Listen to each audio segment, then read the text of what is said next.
Discuss करते हैं electromagnetic induction के दोनों लॉज के बारे में। तो देखिए आपका क्या था कि in previous unit magnetic effect of an electric current में ओरिस्टड नाम के साइंटिस्ट ने इलेक्ट्रिक करंट की हेल्प से मैग्नेटिक फील्ड को प्रोड्यूस कर दिया और इसी चीज से इंस्पायर होकर माइकल फैराडे ने सोचा कि जब इलेक्ट्रिक करंट से मैग्नेटिक फील्ड प्रोड्यूस किया जा सकता है तो मैग्नेटिक फील्ड की हेल्प से इलेक्ट्रिक करंट क्यों ना प्रोड्यूस किया जा सकता है। तो देखिए उसने इस चीज को लेकर काफी सारे एक्सपेरिमेंट किए और फाइनली उसने पाया कि एक फिनोमिना को उसने रिसर्च किया जिसका नाम था electromagnetic induction.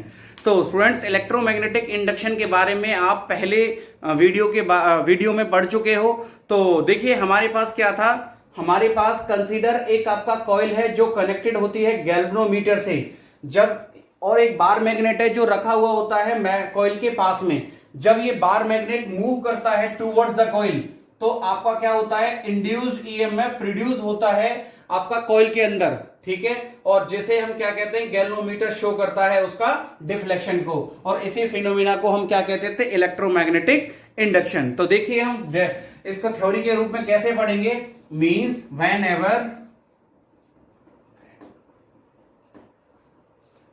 A magnetic flux whenever a magnetic flux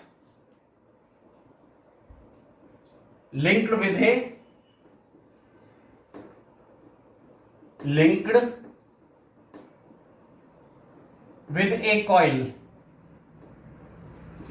a coil and induced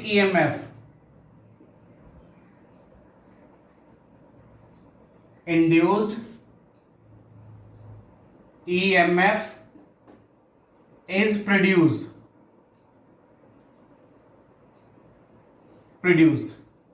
This induced EMF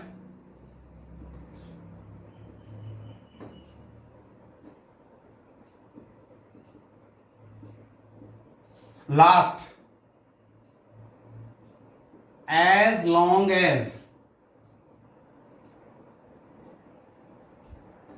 change in magnetic flux.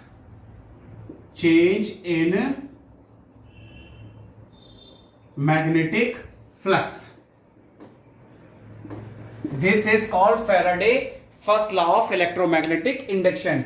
यानी जब कभी मैग्नेटिक फ्लक्स को लिंक किया जाता है कॉइल के साथ में तो इंड्यूस्ड ईएमएफ प्रोड्यूस होता है, और यही इंड्यूस्ड ईएमएफ अंत तक चेंज होता रहता है मैग्नेटिक फ्लक्स में, and this phenomena we calls Faraday law of electromagnetic induction. Next हम सेकंड लॉ के बारे में बताएंगे। देखिए स्टूडेंट्स फैराडे का सेकंड लॉ क्या कहता है, मींस आपका the magnitude of induced EMF is directly proportional to the rate of change of the magnetic flux phi2 minus phi1 upon में T2 माइनस T1।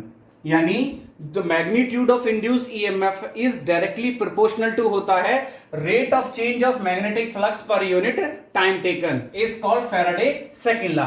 तो देखिए डेफिनेशन के द्वारा हम इसे कैसे करेंगे, means the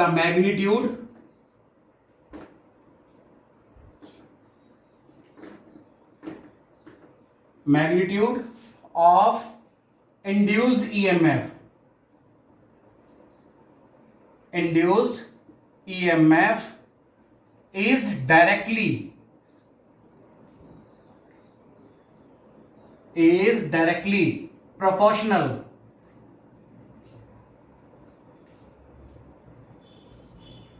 is directly proportional to the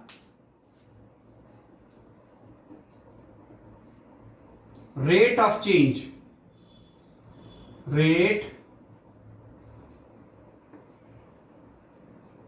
change of magnetic flux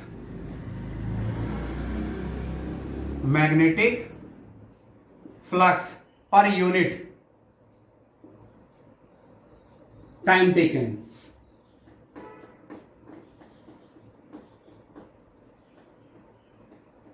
is called Faraday second law of electromagnetic induction. तो देखिए स्टूडेंट, जब हम इट मींस इसका मतलब क्या है, अगर magnitude of induced EMF increase होगा तो rate of change of magnetic flux भी इंक्रीज होगा, बट आपका टाइम टेकन आपका क्या होगा, डिक्रीज होगा। तो जब हम इस डायरेक्टली प्रोपोर्शनल टू साइन को हटाते हैं तो हमने क्या लिया, वैल्यू लिया हमने के, ठीक है, then phi 2 minus phi 1 upon में T2 minus T1। Okay, if, अब देखिए हमारे पास इफ अगर हमने k का वैल्यू 1 लिया then magnitude of induced EMF is equal to क्या आ गया आपके पास, means phi 2 minus phi 1 upon में T2 minus T1। Okay, if n be the number of turns, if n be the number of turns, then magnitude of induced EMF is equal to n d phi b upon में आपका dt, and this is called Faraday second law of electromagnetic induction। तो देखिए students, आप लोगों ने दोनों laws के बारे में पढ़ा, फैराडे के फर्स्ट लॉ और फैराडे के सेकंड लॉ के बारे में पढ़ा, लेकिन फर्स्ट लॉ क्या कहता है और सेकंड लॉ क्या कहता है, देखिए मींस हमारे पास फैराडे का फर्स्ट लॉ कहता है, देखिए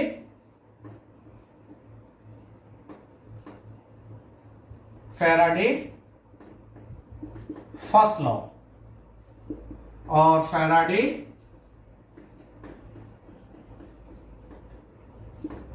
सेकंड लॉ। देखिए स्टूडेंट, फर्स्ट लॉ क्या कहता है फैराडे का, कि means there is an induced EMF when, कि इंड्यूस्ड ईएमएफ होता है कब होता है, जब आपका मैग्नेटिक फ्लक्स लिंक करता है कॉइल के साथ में, इट मींस इंड्यूस्ड ईएमएफ होता है, ये IN, यानी इंड्यूस्ड ईएमएफ होता है कब होता है, जब हम मैग्नेटिक फ्लक्स को लिंक करते हैं कॉइल के साथ में। लेकिन सेकंड लॉ आपको क्या बताता है स्टूडेंट, सेकंड लॉ बताता है कितना मैग्नीट्यूड है इंड्यूस्ड ईएमएफ का, कितना मैग्नीट्यूड होता है इंड्यूस्ड ईएमएफ का, तो मींस हाउ